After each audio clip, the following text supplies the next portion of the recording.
வணக்கம் அன்புறவுகளே, நான் உங்கள் எல்லாரையும் அம்மு ஸ்பெஷல் எஜுகேஷன் சேனலுக்கு வரவேற்கிறேன். நீங்கள் எல்லோரும் உங்களோட பொங்கல் செலிப்ரேஷன்ஸை நல்லா சிறப்பாக கொண்டாடிருப்பீங்கன்னு நான் நினைக்கிறேன். அதே மாதிரி நானுமே நல்லா என்ஜாய் பண்ணி ஜாலியாக கொண்டாடினேன். நம்ம இன்றைக்கி ஒரே ஒரு டிசபிலிட்டி பற்றின வீடியோ மட்டும் தான் பார்க்க போகிறோம். என்ன டிசபிலிட்டி அப்படின்னா பார்க்கின்சன் டிசீஸ். இதை தமிழில் என்ன சொல்லுவாங்கன்னா நடுக்குவாதம்.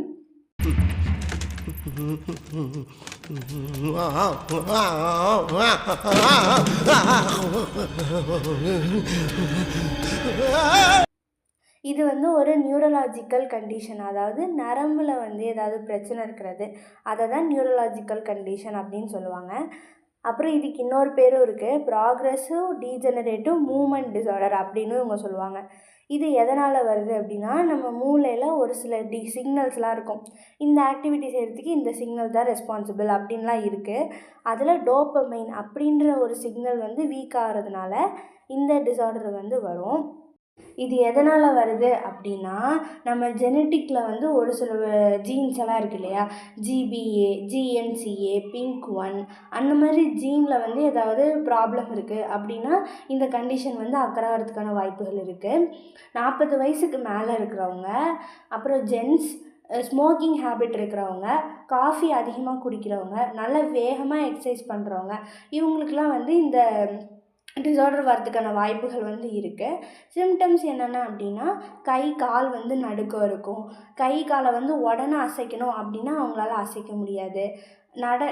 நம்ம இப்போ நடந்துகிட்ருக்கோம் அப்படின்னா ரொம்ப ஸ்பீடாலாம் அவங்களால நடக்க முடியாது, ரொம்ப ஸ்லோவாக தான் நடப்பாங்க. அப்புறம் அவங்களுக்கு பேசுகிறதுல ஏதாவது பிரச்சனை இருக்கும். நம்ம ஏதாவது ஒரு சொல்கிறோம் அப்படின்னா, இப்போ கோவப்படுறாங்கன்னா கோவப்படுறதுக்கான எக்ஸ்ப்ரெஷன் கொடுப்போம், சோகமாக இருக்கோம் அப்படின்னா சோகமாக இருக்கிறதுக்கான எக்ஸ்ப்ரெஷன் கொடுப்போம். அதெல்லாம் அவங்களால கரெக்டாக கொடுக்க முடியாது. அப்புறம் நம்ம ஏதாவது சாப்பிட்றோம் அப்படின்னா, நம்ம சாப்பிட்டுட்டு உள்ளே முழுங்குறதுக்கு ஸ்வாலோயிங் சொல்லுவோம் இல்லையா, அதில் அவங்களுக்கு ஏதாவது பிரச்சனை இருக்கும். அவங்க ரொம்ப டிப்ரெஸ்டாக ஃபீல் பண்ணுவாங்க. இந்த டிஸார்டருக்குன்னு ஒரு சில ஸ்பெசிஃபிக் டெஸ்ட்லாம் எதுவுமே கிடையாது. நம்ம இந்த மாதிரி சிம்டம்ஸ் இருக்குதுன்னு சொல்லி ஹாஸ்பிட்டலுக்கு போனோம் அப்படின்னா அவங்க எம்ஆர்ஐ ஸ்கேன் ஏதாவது எடுப்பாங்க. அதை வச்சு இது என்ன கண்டிஷன் அப்படின்றத கண்டுபிடிச்சிக்குவாங்க. அப்புறம் இதோட ப்ராக்ரஷனையும் சிம்டம்ஸையும் நம்ம கம்மி பண்ணுறதுக்கு ஃபிசியோதெரப்பி ட்ரீட்மெண்ட்ஸ் எல்லாமே நமக்கு பண்ணுவாங்க. நம்ம இது நாள் வரைக்கும் ஒரு சில டிசபிலிட்டிஸ் டிஸார்டர்ஸ் பற்றி பார்த்தோம். இது எல்லாத்தோட எக்ஸ்பிளைன்டு வீடியோஸ் இனிமேல் வர நம்ம பார்க்கலாம்.